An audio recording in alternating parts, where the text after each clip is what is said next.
Halo Fitness Mania, 3 kesalahpahaman tentang latihan beban. Yang pertama adalah latihan beban itu harus berat seberat-beratnya. Mungkin ada di antara Anda yang mengira bahwa latihan beban itu seperti Olympic weightlifting atau powerlifting yang mengangkat harus dengan teknik dan beban tertentu yang sangat berat, padahal latihan beban tidak demikian adanya. Latihan beban selalu bisa disesuaikan dengan kemampuan Anda masing-masing. Jadi kalau Anda seorang pemula dengan usia yang mungkin sudah lebih lanjut, persendian yang mungkin sedikit bermasalah, dan mungkin jantung juga ada masalah atau tekanan darah, maka Anda masih bisa melakukan latihan beban sesuai kemampuan dan kondisi tersebut. Lakukan gerakannya yang lebih lambat, dengan beban lebih ringan, lebih teratur, dan lebih seimbang, dan lebih halus. Jadi itu yang bisa Anda lakukan untuk memulai kegiatan latihan beban. Apakah mendapatkan manfaatnya? Jelas, pasti akan mendapatkan manfaatnya. Mungkin karena ada anggapan bahwa latihan beban harus berat, banyak di antara Anda yang tidak mau melakukan karena merasa yang bisa ngangkat berat kan hanya anak muda, bukan saya, gitu. Nah, sekarang semoga sudah bisa sedikit banyak terjawab tentang penggunaan beban dalam latihan beban. Yang kedua adalah latihan beban bisa menyebabkan cedera.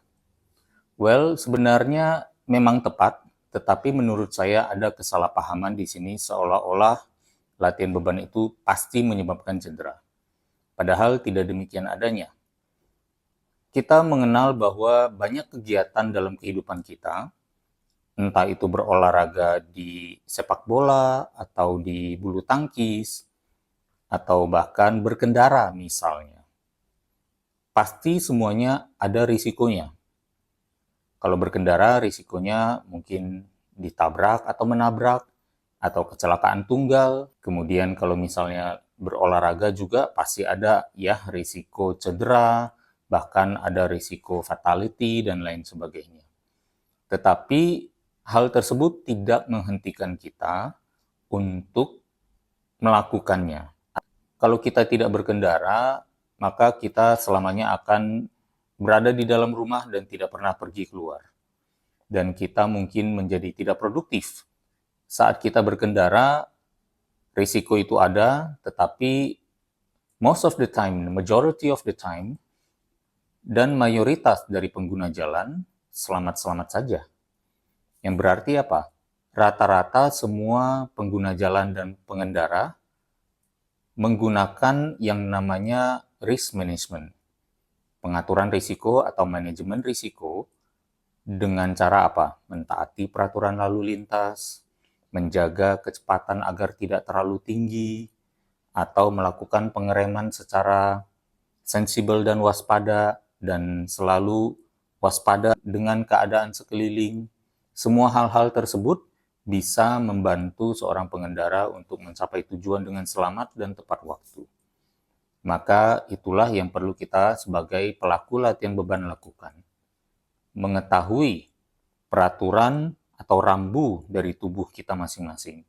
Mengetahui kemampuan tubuh kita, kekuatan kita sendiri, kemampuan sendi kita bisa bergerak sampai mana, sejauh mana otot kita bisa fleksibel untuk ditarik dan dikencangkan. Ya, hal-hal tersebut sangat penting untuk manajemen risiko dan membuat risiko latihan beban menjadi sangat rendah.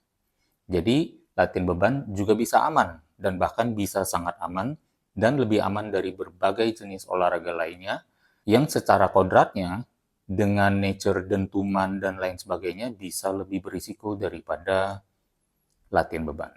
Dan yang ketiga adalah latihan beban manfaatnya sedikit, hanya untuk membentuk badan sehingga tidak cocok bagi orang-orang yang tidak mau membentuk badannya.